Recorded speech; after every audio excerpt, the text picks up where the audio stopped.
The Mass Effect trilogy is an amazing journey. Everybody should be so lucky to experience this at least once in their lifetime. These games are absolute masterpieces. The charming characters, the action-packed gameplay, and the awe-inspiring space travel all work together to put on one heck of a show. Every location you visit is breathtaking, from the incredibly varied planets you visit to the complex hub worlds you can explore, inhabited by a bunch of interesting humans and non-humans. The whole thing feels surreal and beautiful. One minute you're shooting robots and rescuing soldiers on a garden planet. The next you find yourself in the galactic hub world, center for commerce and diplomatic relations. You're talking to tentacle monsters and elephant-looking aliens. Then somebody hands you the keys to a spaceship and says, "Go save the galaxy." But instead of doing that, you immediately fly to a random planet and start driving around on the surface, because nobody can stop you. Now, there are plenty of video game trilogies out there that reach a high mark of quality, but what makes Mass Effect stand out above the rest is how well all three games intertwine with each other. When your character is imported into a subsequent game, it's not just your stats and your appearance that are brought over, it also imports the decisions you made, and the events of the game will unfold in various ways depending on what you did previously. Citizens of the galaxy will hear about the things you've said and done, and they'll react appropriately. Shepard. Balak. You should have killed me on that asteroid over Terra Nova. Characters that could have died but were kept alive by your actions will make reappearances and cameos, sometimes having a major impact on future quests, and not always for the better. The end result of all these branching choices is a truly customized story experience that feels uniquely tailored to the person playing it. Choices have actual consequences. A lot of games try to make that claim, but most of them don't deliver. But Mass Effect? Yeah, it delivers. What I'll do is give you a chance to prove your apology meant something.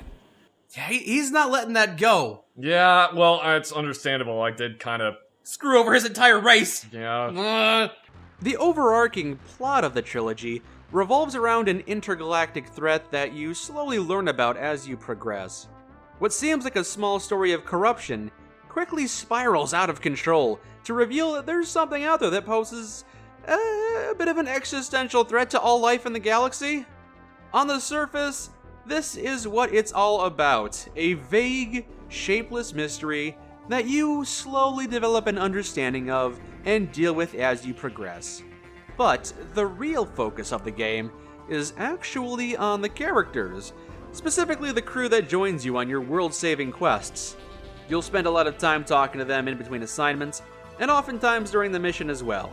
They've each got their own opinions on what the best course of action might be, and they'll react to the choices you make based on who they are.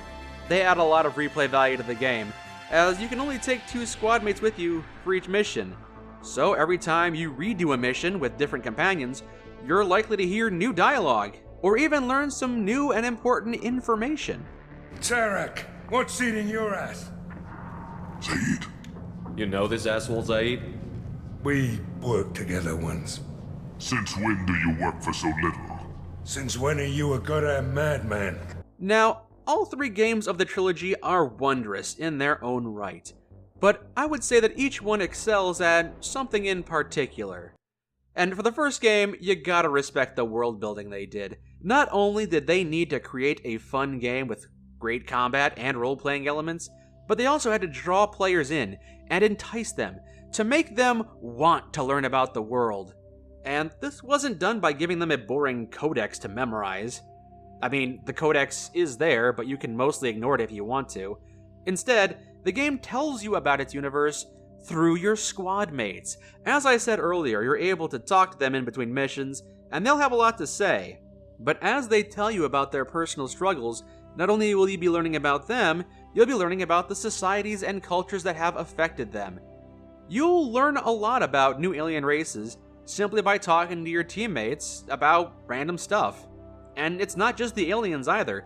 Talking to Ashley about her military background means you're learning about the interspecies war that her family was involved with. and talking to Caden about his background allows you to learn a lot about biotics, Element Zero, implant retrofits, and other things that are integral to the fictional universe that you might not have a clue about. There was also something a bit magical about the first game that the later games lacked, and just how massive everything felt. The Citadel hub world was dauntingly large and sometimes a bit complicated to navigate. There are large sections of planets that need to be traversed by vehicle, and quite a few missions require you to explore a new hub world before you progress. And when you do travel to a planet, it never fully fits on your screen. It gives these planets a sense of weight and scale, emphasizing just how small you are when placed against these massive celestial bodies. By comparison, in the second and third games, you're allowed to pick up each planet like a marble and spin it around in your hand, so you can do a resource gathering minigame, nonsense like that. Unfortunately, this detracts from the impressiveness of it all, you know? That's why I say that Mass Effect 1 has the best presentation. The fate of an entire galaxy is at stake. We will stop Sarah, no matter what the cost. With the first game doing a lot of heavy lifting when it comes to world building, the second game is able to relax and live in the universe a bit more, which allows it to focus on more individual stories, and that's what the second game does best, having a large crew of various humans and aliens who have very engaging personal stories.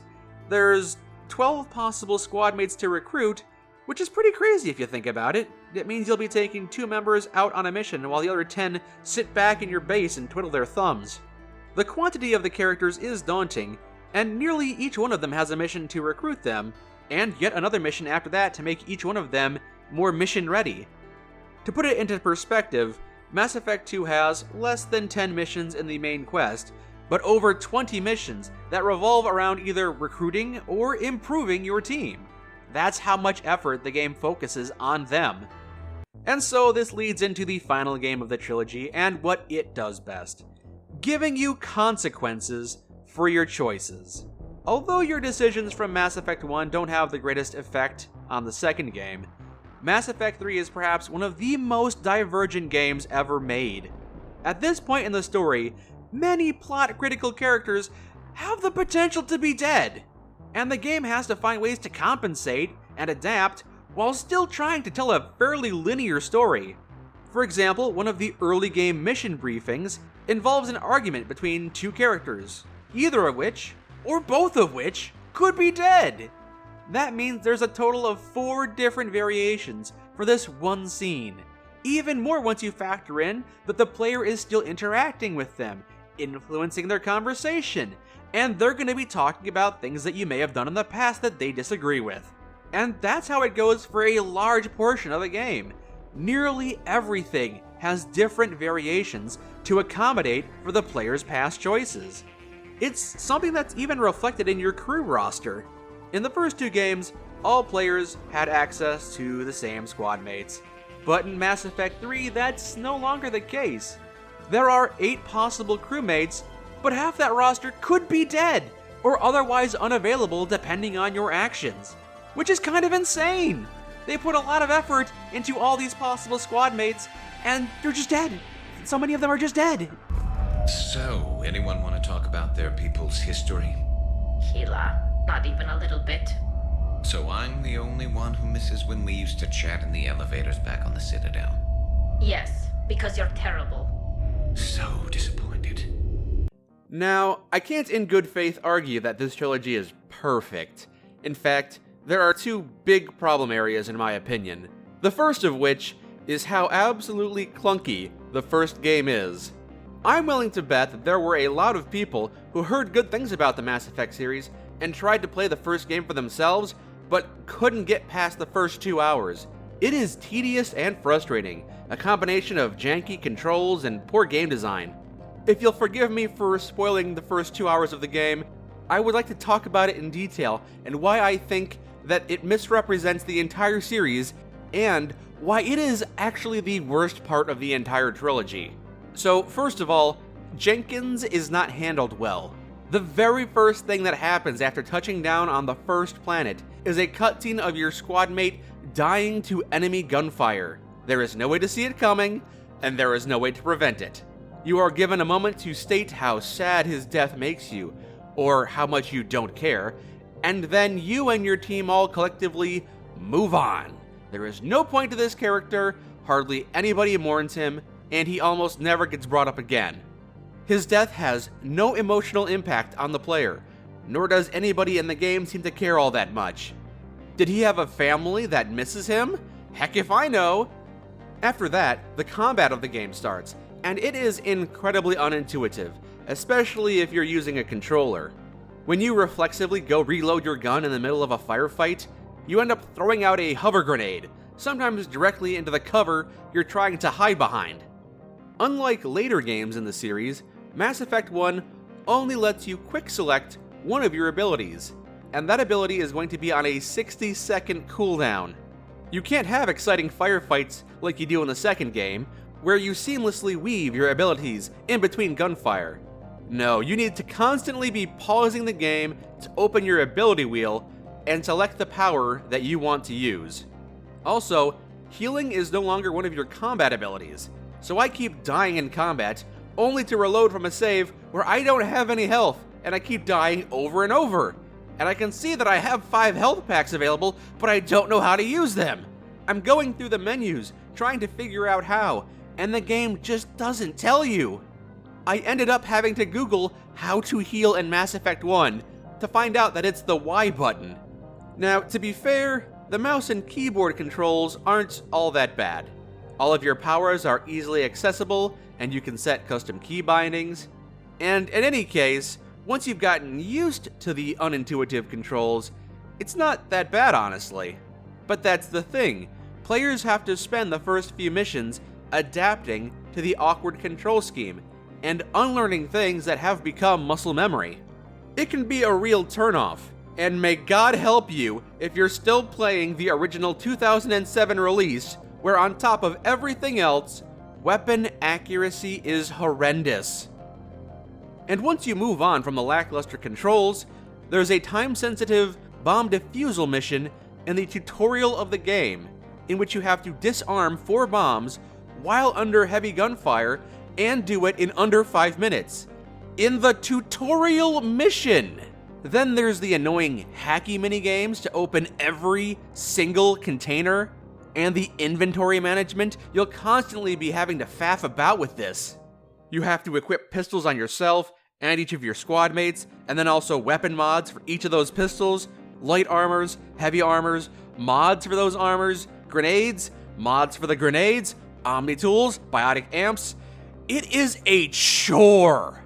And once the tutorial mission is done, you get sent to the Citadel hub world, which is an absolute slog to navigate. Don't get me wrong, I love how big the Citadel is and how daunting it can be, but for first-time visitors, it sucks to navigate. There are several floors and subsections linked together with stairs and elevators and back alleys. You'll be running around the entire damn place in order to complete the mandatory mission required to be allowed to leave. And the entire time you'll have people asking you for help, giving you side quests, all of which require even more running around the Citadel. For a series that's all about having the freedom to explore the galaxy, it's kind of crazy that you spend the first 2 hours of the game trapped in the hub world. It doesn't leave a good first impression, which is ultimately the biggest weakness of the series in my opinion. It requires that you have a large amount of patience to get used to the odd controls, to watch your teammate unceremoniously die, to put up with dying yourself a bunch of times, to learn how annoying the minigames and inventory management work, to complete a bunch of busy work on a labyrinthine hub world, all before the game finally opens up properly and lets you roam around. So, if you are one of those people who heard how good the Mass Effect series is and tried to get into it yourself, only to get frustrated and give up within the first few hours, you are not alone. But I assure you that it does get better. It just doesn't have the best introduction. There's one more major weak point in the series, one that most people have already heard about, and that is the ending to Mass Effect 3, which was pathetic. At this point, there's no way I can keep talking about it without delving into major spoiler territory, So I will say right now, if you haven't played the series yet and are considering doing so, I advise you to do it. Do it now. It's a great series. The Mass Effect trilogy is amazing, and you are missing out if you don't play it. Yes, I think it has some issues that shouldn't be ignored, but it's still a great game. Play the games! Okay, so if you somehow aren't already aware, the final mission of the final game just flat out sucked. It wasn't good. It was stupid, trite, contrived, underwhelming, and downright insulting, with the final message of the game literally being, Commander Shepard is dead. Buy our DLC! God damn, that ending was bad. Something made all the worse by the fact that the final mission of the previous game was so incredibly good. Mass Effect 2 already had the recipe for a perfect ending, where you and a handful of aliens set aside your differences and fight for your very lives against an incredibly powerful foe. And the events that unfold and survivors of the fight are determined by the decisions you previously made and the alliances you were able to forge. The only thing Mass Effect 3 had to do was increase the scale, having the fate of entire ships or entire races be determined by the things you've done. The ending basically wrote itself. How did you drop the ball this hard? While this was certainly more of a problem back in 2012 when the game was first released, there have been a few things that have lessened the blow. For one, the backlash to this awful ending was so severe that they made a better one, called the Extended Cut. It doesn't fix a lot of the issues, but it does try to at least distract from them, adding a few scenes focused on your team, and adding a slideshow with a few pretty pictures. Hey, don't look over there at the stupid ending we wrote. Here's a picture of a baby Krogan. Isn't it adorable? And look, here's a gif of Morden nodding. Remember Morden? You liked Morden, right? Yeah, Morden. You can probably guess from my tone just how I feel about the Extended Cut. It's stupid. And although adding a slideshow at the end of the game to give me a sense of closure for my team is appreciated, it does nothing to address how boneheaded the ending is. It is still a very unsatisfying conclusion that makes no sense and leaves a bad taste in my mouth. But that's okay, because I play on PC, which gives me access to a wide variety of mods. So even though the canonical ending to the Mass Effect trilogy is garbage, it doesn't bother me, because I always install a fan-made mod that transforms the ending into something much more satisfying. It's much more fitting thematically, and it strips out a lot of the absurdity and foolishness. I honestly wouldn't want to play the final mission without it. In addition to the Extended Cut and fan-made mods, there's one more thing that softens the blow of this terrible ending, and that's the Citadel DLC. It's pretty much an epilogue to the game, and for many players, the true ending to the trilogy. It's a hilarious final mini-campaign loaded with humor and intrigue. You've got a huge party for all your friends, a fun battle arena to play around in.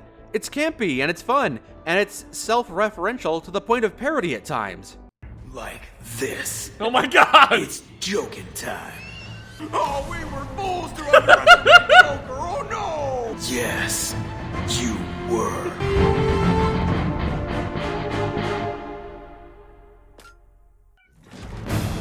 It is unashamedly fan service, embracing the jokes the community has made over the years, and giving them more time to celebrate with all the characters that they have grown to love. Outside of those two major issues, a lot of my criticisms for the series are fairly minor. Sometimes the series hypes up a major story decision, only for it to not matter much in the end, which is always a little disappointing. I also feel like some teammates are a little underdeveloped, Morinth and Jacob being the two examples that immediately come to my mind. Do you really mean it? You'll be with me? No thanks, I'd rather live! And there are some notable flaws in the karma systems that lead to some unnecessary restrictions, especially in the second game. I could nitpick some of the reworked character designs in the third game and talk about how undercooked some of the characters are, but these are all relatively minor things, most of which can be fixed with mods anyway. As a whole, this series is a monumental success.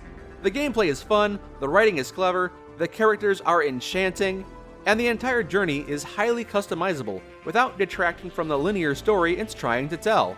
I really enjoyed my time with the series. I like talking to other people about the choices they've made, their reaction to big story moments, and the unique experiences that they had, because everybody's experience with this game is going to be somewhat different. I've got a bit more I wanted to say about it, but I also wanted to keep the first part of this video relatively spoiler-free before I started talking about my personal journey. That's what I'd like to talk about now. So, unfortunately for me, Mass Effect 2 was my first foray into the series. I didn't realize how much better the game would have been if I had played Mass Effect 1 and actually knew the histories and relationships of all these characters. Not that I had that option anyway, as Mass Effect 1 was still Xbox exclusive at the time, and I didn't have an Xbox. But even still, I was blown away by the ability to explore the galaxy in my own personal spaceship and become immersed in such an amazing work of fiction. Really, the only thing I knew about this series beforehand was faint whispers about choices mattering and being able to strike up a romance with some of your companions. And yeah, as I progressed through the game, it was telegraphed pretty overtly that Miranda was a possible partner, and I was looking forward to pursuing that option. But as I continued to play, I realized just how awesome all the companions were.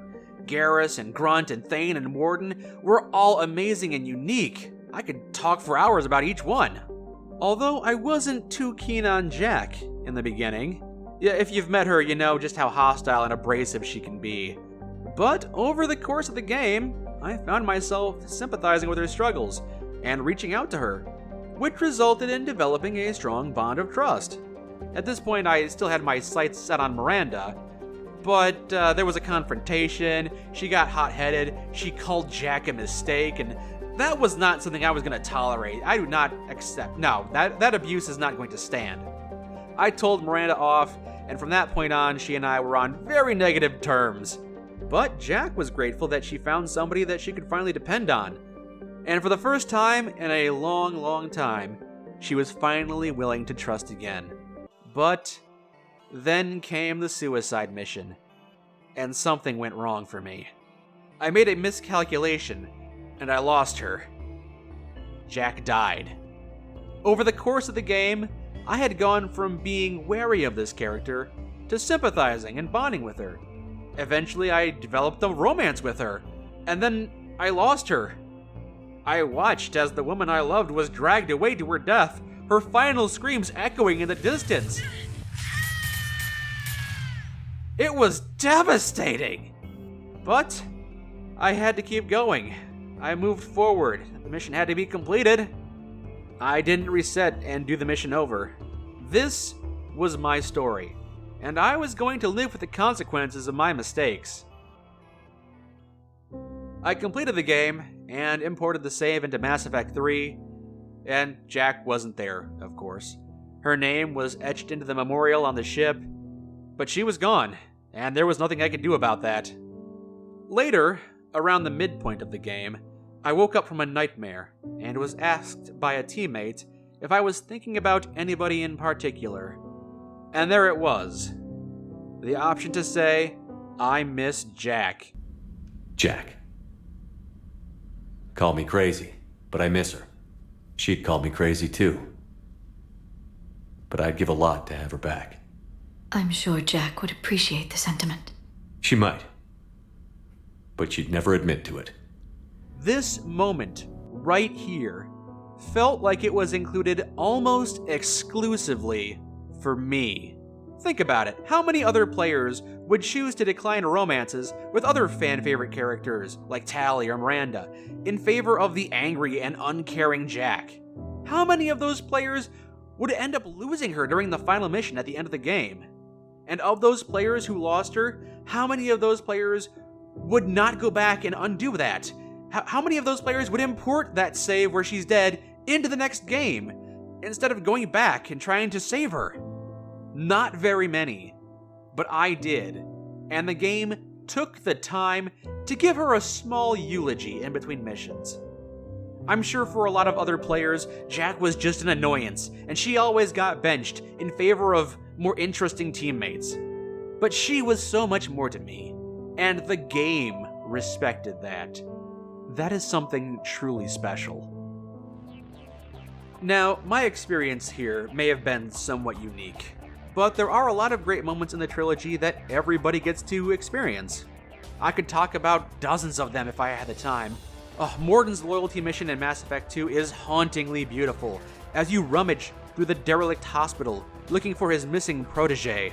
Watching him confront the very real consequences of his bioengineering, listening to him explain his actions, and talk about the value of life. It's just so beautiful. Genophage or genocide. Save Galaxy from Krogan. Save Krogan from Galaxy. Look at the dead woman, Morden. It doesn't look like you saved her. No, it doesn't. Worked with available data. Only option. No other possible. Doesn't matter. Of course, Tally's loyalty mission is incredible as well, and I like the difficult decision you're forced to make at the end, having to choose between what Tally wants and what's best for her, with a secret third option available depending on your previous choices. It's really well done. Except for the part where dumping all your karma points into Paragon gives you a free pass and you don't actually have to make any difficult decisions. Like I said, the karma system in the second game has issues. It's a recurring problem, and I honestly feel like the karma system, it was more of a hindrance than anything. It didn't need to be there. It's archaic, and it's really showing its age at this point. It really restricts your ability to judge situations that aren't black and white. When a difficult decision comes along, you generally just pick the blue option because the more blue points you have, the more blue things you'll be able to do, and it's overly simplistic. I'm not a fan. But I digress. I was talking about awesome moments, not the awful karma system. Kirahi's speech on Vermeer, that was pretty awesome, right? Hold the line. Followed by the meeting with Sovereign, that was kind of impressive. I imagine if I hadn't played the second game first, it would have been much more impactful. So, that sucked. There was also that intense fight to save the Horizon colony. Oh, and the Geth, helping Legion resolve the dispute between the different factions. And the race to the Shroud facility on Tuchanka, the battle to defend the Citadel. How about that final sprint to the beacon to save the galaxy? And oh my gosh, there are so many awesome moments that we never get to see. Like, the part where you backstab Morden. Nobody does that! There's little incentive to do that. There's no reason to do that. But the scene to backstab Morden is so well done. Like, the scene we've all seen where Morden saves the planet and saves the Krogan. That's great. It's awesome. It's well done. It brings a tear to my eye. It's so good. And the variations with Paddock Wicks, those are good too. But the scenes where he doesn't get to make that sacrifice, the scenes where he dies or Paddock Wicks die, those are amazing. Or how about when Rex realizes you've double-crossed him? Nobody does that. Nobody keeps Rex alive and then betrays him in the third game. But if you do, there's this amazing moment. There's just so many good moments. This game has so many good moments. In the interest of science, how do Krogan mate? Very clumsily. And there we have it. Could be worth writing a paper someday. So many fun conversations that you just don't see because that's one scene out of 42 possible variations of the scene. There is so much here. Commander, at times like this, my people had an ancient saying. Kill him. Well, it's easy to remember. Are you ready? Well, I have to use the bathroom. And there. Now I'm ready. Those assholes are in the shuttle bay. My shuttle bay. Good. Use your anger. I just know some asshole messed around with my weights. I finally had him set up right. On second thought, do not use your anger. And yeah, my suicide mission resulted in Jack dying, which sucks. I also lost Zaid and Miranda, which hurt as well, honestly. My brother Brian was playing this game, and he kept all these characters alive, but he lost his Geth squad mate, Legion. Legion!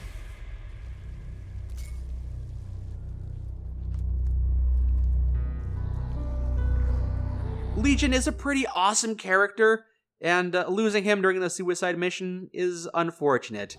But then the sting of not having him in Mass Effect 3, when he is such an integral part of the story in the second act.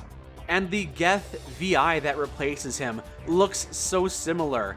You're always going up to him and saying, "Hey, how's it going, Legion?" And he goes, "I am not Legion. I don't know who you are. We are strangers." And it's like there's a ghost possessing your friend's hollowed out body. It is haunting. Legion, we saved the entire galaxy together.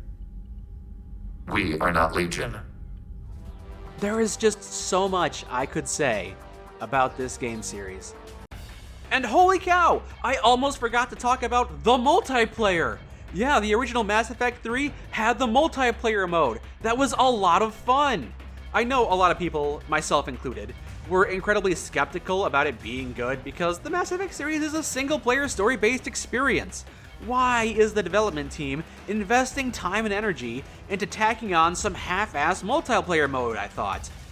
But it was good! I put so many hours into it! These short missions to defend a small outpost, they were repetitive, sure, but it was so fun to play as all the different aliens in the series. There is something truly amazing about role-playing a Geth Prime, fighting alongside a Batarian, a Vorcha, and a Volus. And I know loot crates have a negative perception these days, but it was so satisfying to play for 20 minutes, open a mystery box, and unlock a new playable class to experiment with. But everybody has their favorites, and it's always interesting to see who you're going to get randomly grouped up with. It's honestly a shame that this mode wasn't included in the Legendary Edition re-release because it's still a lot of fun. It's showing its age, sure, but it was good. It's still good. I went back and played it not too long ago, and it is still enjoyable. And there's still a hearty community playing it to this day. Anyway, I don't know how much more I can say about this game series. Mass Effect Trilogy is awesome. What more? What more can I even say? Just talking about it makes me want to go back and play it yet again. And there has never been a better time to play these games than right now. The Legendary Edition re-release of the series has done wonders, especially for the first game. And after 10 years, there are so many amazing mods available as well. Seriously, there are so many mods, and they do so much for the trilogy. Here are the ones that I've been using, and I highly recommend. First of all, community patches are essential for any game that can be modded, because these games are huge and there's going to be some bugs that slip through here and there. But with community patches, they can constantly be fixed over and over. More bugs keep being found, and even if the game is no longer in development, the community keeps on finding ways to patch them. So celebrate with me, because Joker no longer has stained teeth. A-Love. It updates every cutscene into 60 frames per second and gives it super high resolution, 4K resolution, which is more resolution than even I need, but if you've got a 4K monitor, you definitely want these. And even if you don't, oh man, they look so good. Alliance/Cerberus uniform consistency. This goes back to the previous games and updates these different uniforms to their Mass Effect 3 counterparts. And in my opinion, the Mass Effect 3 versions of each uniform looks the best, so backporting them to the previous games makes them look really sharp. But more importantly, it clearly identifies somebody as being with Cerberus or Alliance, regardless of what game you're in, because they always have the same uniform. But really, it's mostly because it looks so good. I mean, look at that, it looks so sharp. Anderson and Hackett consistency. Same as above, it keeps things consistent across all three games. It just keeps them looking sharp, which I definitely appreciate. LE1 Diversification Project. This adds a lot more diversity to the various hub worlds, but most importantly, it adds female Turians. Humans in the tower. Interesting. Now this alone makes the mod 100% essential. The universe could always use more female Turians. The fact that you had to wait until the DLC of the third game is just ridiculous, because that's half of a species! And they're just not anywhere in the trilogy, and it's not explained at all. There's a similar mod available for the third game, and that one adds female Batarians, which I'm pretty sure there aren't female Batarians in-game, which is, again, crazy because you would think you would see at least a single female Batarian throughout the entire trilogy, but no, I'm pretty sure this model had to be made by the fans because there's no in-game model for female Batarians. This is how much work people are putting into this. I haven't found a similar mod for Mass Effect 2 that adds female Turians and a bit more diversification, but when that one comes out, yeah, I'll endorse that one too. Until then, LE1 and LE3 diversification projects get my thumbs up. Unlimited sprint and boost. Some would argue that sprinting infinitely kind of breaks the balance of the game, but I've got things to do today, and the hub worlds and barren landscapes in Mass Effect 1 are tediously large, so I sprint everywhere in all 3 games, and nobody can stop me. And because by default, the screen shakes like a maniac when you run in the first 2 games, I use the Remove Screen Shake mod so I can just focus on what I'm doing. I'm trying to get from point A to point B, stop trying to shake my camera and give me a seizure. And speaking of giving me a seizure, I use Less Intense Virgil to stop the flickering holograms in the first game from sending me into an epileptic fit. Yes, we will tone it down a little bit. Yes, thank you very much. No skill check for required loot. In Mass Effect 1, you were only allowed to open containers if you had an engineer with a decryption ability on your team, which is annoying, so use this mod to skip that requirement. Speaking of, quick loot. Look, Mass Effect 1 is going to continuously dump random garbage in your inventory, and it's very annoying to check out every single thing before you add it to the pile of things you won't use. If you download this mod, you will endure fewer interruptions during gameplay, which is great, because I hate interruptions. Which means I also hated minigames. So, use the Skip Minigames mods for Mass Effect 1 and 2 to omit that section entirely. Look, do you want to shoot robots and aliens and talk to interesting people, or do you want to play a matchmaking game made for children? Throw this stuff in the trash and get back to the actual game. Private Message Terminal, with eclectic emails and a little help from my friends. Mass Effect 2 and 3 allowed you to check your email to stay up to date with the important news around the galaxy. But not in Mass Effect 1, that feature wasn't there yet. But this mod brings it in, so now we can check out the emails and learn what's going on in the universe, and it's a solid addition in my opinion. Paragon Persuasion. So the Mass Effect series has a tendency to punish people that take a mix of both Renegade and Paragon points. It locks them out of important speech options, especially in the second game. If you're not playing as a 100% pure goody-goody or a 100% baddie-baddie, people are going to start dying. So if you want to play this game on your own terms, this one is important. And I definitely recommend it for people that are trying to return to the game series so you can start taking options that you wouldn't normally take. Occasionally, be a jerk to people just to see what happens. What sound will you make when you hit the ground? Think you'll hear it before you die? No headgear for squad mates. So the Legendary Edition of the game includes a lot of the DLC for the squad mates, their additional outfits, and some of them have dumb, goofy visors. But not anymore. Congratulations, Jack. You finally have some decent clothing. But Thane still gets to keep his cool sunglasses. No dumb visors, but yes to cool sunglasses. So, good decision here. Fish Feeder mod. Unless you want to revisit your room after every single mission to feed your fish, get this mod for Mass Effect 2. A simple quality of life improvement for people who don't feel like sleeping with Kelly Chambers and don't like sleeping in a room full of dead fish. Zero Probe All Resources. Yet another mod that removes the boring busy work. While scanning planets may have been fun for a bit the first time I played this game, I am quite content to never scrape around for trace amounts of iridium ever again. With this mod, I'll never have to. Simply visit a planet, automatically gather all the resources, read the planet's history if you're so inclined, and then move on with your life. Early recruitment. The original idea for Mass Effect 2 was to recruit your companions in any order, but due to tech limitations, a bottleneck was implemented, and it forces you to recruit certain characters before others. But this mod removes that bottleneck and goes to great lengths to restore the original version. You can now recruit your companions in almost any order, and that is so nice. Bring some of your companions to missions you don't normally bring them to, and see what new things they have to say. Drell. Very rare. Pure untested. Well, not hurt, at least. Casual hubs. This is a highly customizable mod that gives characters the ability to wear more casual clothing aboard your ship. I think it's worth getting just to put Jacob in Cerberus regulation outfits, and to give Miranda this snazzy officer's outfit. Moving on to Mass Effect 3, you gotta have the happy ending mod. Don't be fooled by the name though. It's not better because it's a happy ending. No, it's better because it strips out all of the stupid nonsense that contaminates the default ending. Get rid of all of that. It didn't need to be there. It shouldn't have been there. Get this out of my trilogy. I don't want it. The Mass Effect Happy Ending mod is my preferred way to wrap up the trilogy.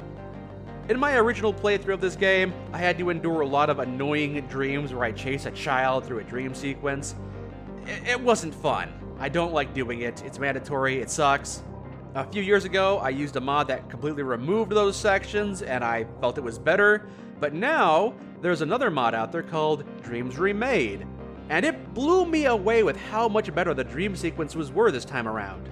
My visions were now custom tailored based on my past choices, and the way it centered around the people I actually cared about made this a worthwhile addition to the game.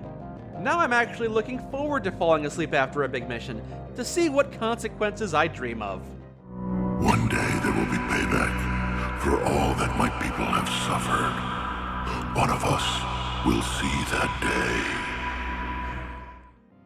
The planet scanning minigames have returned for Mass Effect 3, and somehow they've gotten worse this time around. Well, no more, I say. Using the improved scanning mod from Wired Texan means you'll only have to ping a system once to know where all the assets are. Just go in, gather your resources, get out, and get on with life. You may have noticed that a large portion of these mods simply strip out the worst parts of the trilogy, leaving only the cream of the crop. And this next mod is no different. If you are one of those players that did not like the character Kai Leng, using the Shut Up Leng mod basically deletes him from the game. It removes all of his haughty dialogue and all of his taunts. It also removes the infuriating fight against him on planet Thessia. You know, the one where he's just spamming health packs so you can't take him down. This mod is worth it for that alone. There are a lot of smaller mods to change your character's appearance to your liking.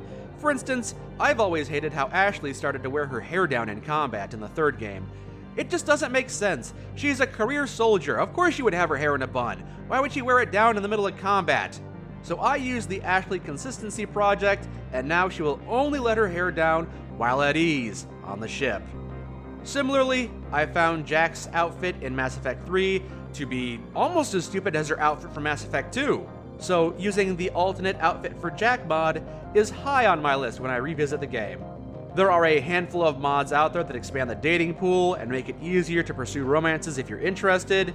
Female characters can now romance Jack, Miranda, Ashley, and Tali, and male characters can romance Thane and pounce on Kaidan early on.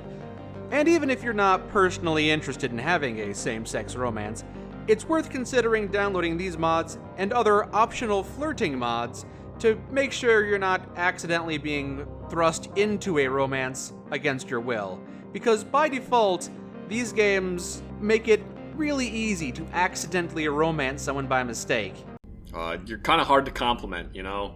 I can't admire your body or your mind? No, that's not what I meant! Perhaps I wouldn't mind if you admired my body. Oh no! No! So the optional flirting mods separate the let's be friends lines from the let's be romantic interests lines, and it's a lot harder to accidentally stumble into a romance you didn't mean to. And finally, I recommend the mod Take Earth Back. All the different groups you've recruited and a lot of the people that you've met along the way show up to help you take back Earth from the Reapers in the final mission.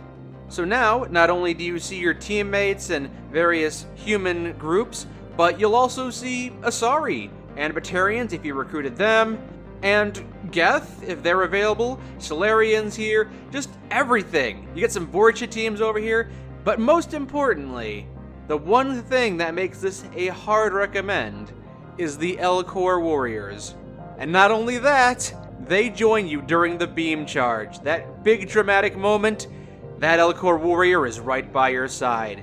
There are other nice things that this mod does, such as restoring cut dialogue conversations, and transforming a few ambient lines into an actual fully functional conversation. This mod already does so much, and it's still being worked on, so it's great for now, and it might be even better later. There are a lot of other great mods out there, such as Mellow, which improves the lighting in all of the cutscenes, or Zaid's Wholesome Revenge, which opens up a third way to resolve Zaid's loyalty mission in the second game. But I think that's it for now. The modding community for this trilogy is amazing, and it's doubly amazing because it's not really a game series that was designed to be modded. So yeah, that was a pretty lengthy video about the Mass Effect trilogy. I talked about it for quite a while because, honestly, the 3 games combined are a massive experience. I didn't mean to make a pun there, but it just came out that way. I'm sorry. Anyway, that's all from me. Have a great day. Goodbye.